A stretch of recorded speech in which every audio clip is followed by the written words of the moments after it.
What is up, Flutter devs? Apparently, it's that time of year again. It's time for the Q3 2021 review and then a preview of what I'll be working on in the final Q4 of 2021.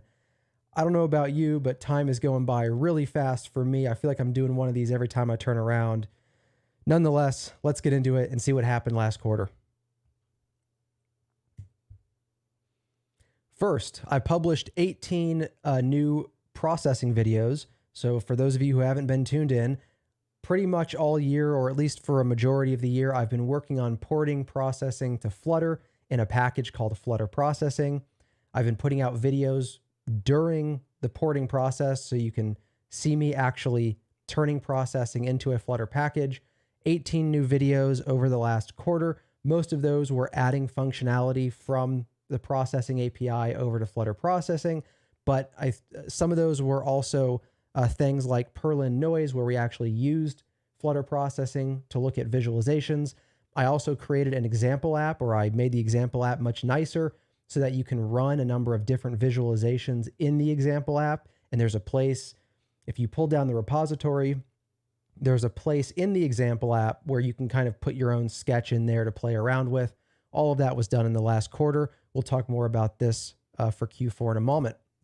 I created one widget workshop. This was just mostly to make my Android developer friend jealous because he had to create this face pile thing using Android, and it was a real pain for him, and I made a much better version in a few hours.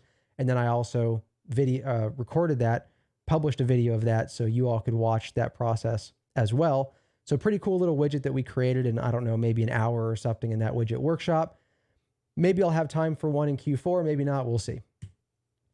Now, last quarter, I said that I wanted to implement mobile support in Super Editor in Q3. That is a work in progress. So here's what happened.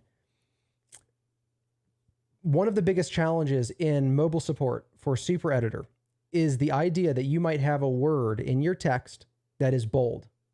And when the user types new characters in the middle of that word, we need to expand the bold attribution because now all the new characters need to be bold too. Now that's no problem when you know that the user is adding characters or removing characters. But here's what I discovered was the case in Flutter. When the operating system would tell Flutter that the user added or removed characters, Flutter was not forwarding those changes to us, the apps. Flutter was applying those changes itself and sending the entire paragraph of text back to the app. So there was paragraph from a moment ago and then the new paragraph. And we as app developers were left to figure out what the difference is. That really is not an appropriate thing to do. We could have implemented a diffing engine, but that's a huge amount of work and it wouldn't necessarily be correct. The right answer is to not hide the information from the operating system and just to forward it on through to Flutter apps so that we as Flutter developers can act on that information. Well, Renzo, an intern on the Flutter team, and Justin, a developer on the Flutter team, they worked together to implement Delta support in Flutter. What does that mean?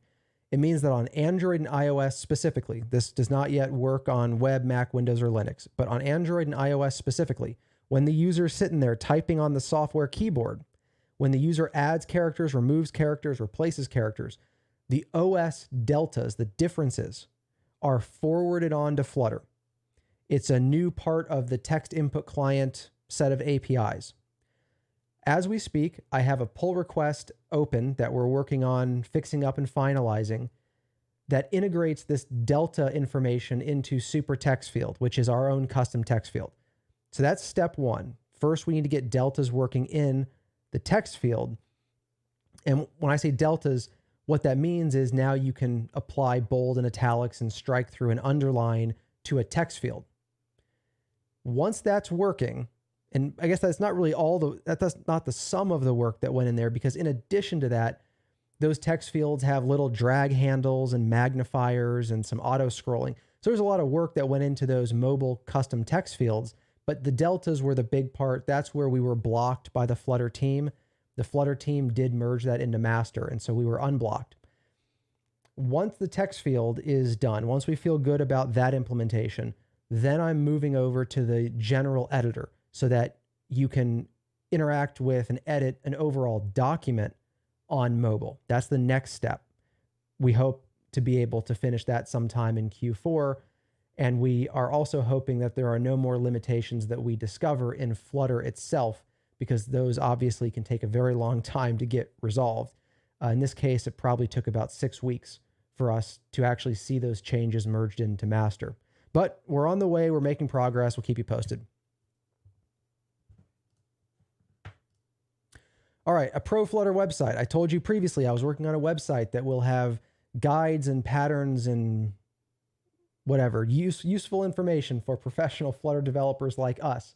I essentially have an MVP of that ready to go, but it's not deployed yet. It's not publicly available yet. I expect that next quarter it will be completed, and I'll also be able to talk about some of the interesting things that I did on the server side there. It's just a static website, but it's a static website built with Flutter, so there's some interesting server side stuff. All right, let's preview Q4, assuming that things go to plan. First, as I was just saying, we expect to implement full mobile support for Super Editor by the end of the year. That is our goal. Assuming that there are no more blockers that we find in Flutter itself, we believe that this is doable, and there are other products and projects that are depending on this, so we sure hope to be able to implement that capability. In addition, something that's been waiting for us to finish mobile support is undo, redo, the ability to undo your changes and redo them. This is a very deep kind of both technical and logistical problem to solve. This is essentially event sourcing implemented for a document editor. It has a number of moving pieces. We've got to go figure that out, but I wanted to get mobile implemented first because that's going to have a bunch of sweeping changes. Once those changes are in, then I'll go back and make sweeping changes for undo, redo. And once those two things are merged in, I think Super Editor will be in a semi-stable state. Or at least at that point, probably the most important structural changes will be done, and we can focus on cleaning up APIs, filling in missing documentation, adding more tests, and we can really ramp up the robustness. But at least for the remainder of this year, I think these two abilities are the priority. That's what we're going to work on implementing. For porting processing, I expect to get that, at least the kind of public video part of that project, across the finish line in Q4. There are still a number of APIs that are not yet implemented that could be implemented. There are also APIs that can't really be implemented at this time, such as custom shaders and any kind of 3D support. I also haven't touched any audio support because that's a plugin concern. But in terms of what I want to do publicly on this channel with videos, I think Q4 of this year is going to be the end of that. And beyond that, it's just a matter of whether or not you folks want to use that package and share it with universities and high schools and whoever else. If you do, great. That was the purpose for the whole thing. You can go back to the beginning of the year and watch my announcement for that. The idea was to replace some existing processing education with a Flutter version so that the people who are using processing can then graduate to become Flutter developers, and that creates a new pipeline into Flutter development. But that's largely up to all of you. That's a social question. I was here to build it and to show you how I built it, and then beyond that, you've got to spread it to anybody who might want it. And I'm going to, in Q4, I plan to start a remote open source development agency. So what does that mean? It's going to be a development agency like any of the software development agencies you're used to, with a few specifics or nuances or exceptions. First, we're going to be remote. There's not going to be any on-site development, no employees even. It's all remote contract developers working together. We will work exclusively with Flutter and Dart as our technologies, and we will work exclusively on open source projects. Super Editor is a great example of this. I essentially want to take the model that we've developed with Super Editor, and I want to spread it to as many projects as we can. The idea here is that many companies, maybe a number of your companies, have a bunch of technical infrastructure requirements that are not a competitive advantage. They're not helping you build market share or gain users or pull in new investors. They have no business value to you at all, but you have to build them. And many of these infrastructure tools are needed by many other apps in many other businesses. Rather than have every company spend all of that money making a halfway decent solution over and over again, I'd like to see us pool that funding together, make some really awesome versions of these tools, and then free up your company to go build the best products for your users and your customers that you can. That's the idea behind this agency. That's what we're trying to do with Super Editor. Super Editor is primarily funded by Superlist, but it is also funded in part by Turtle and Clearful. So we have 3 different organizations that need various types of rich text editing, and they've all invested in this one solution. I want to see if we can repeat that at a larger scale. And so by the end of the year, I expect to have this development agency running and hopefully a number of other paid open source projects started and heading towards their initial release. I'll keep you updated on that, obviously, and post anything here to this channel as it happens. So that is where we are at the boundary between Q3 and Q4 in 2021.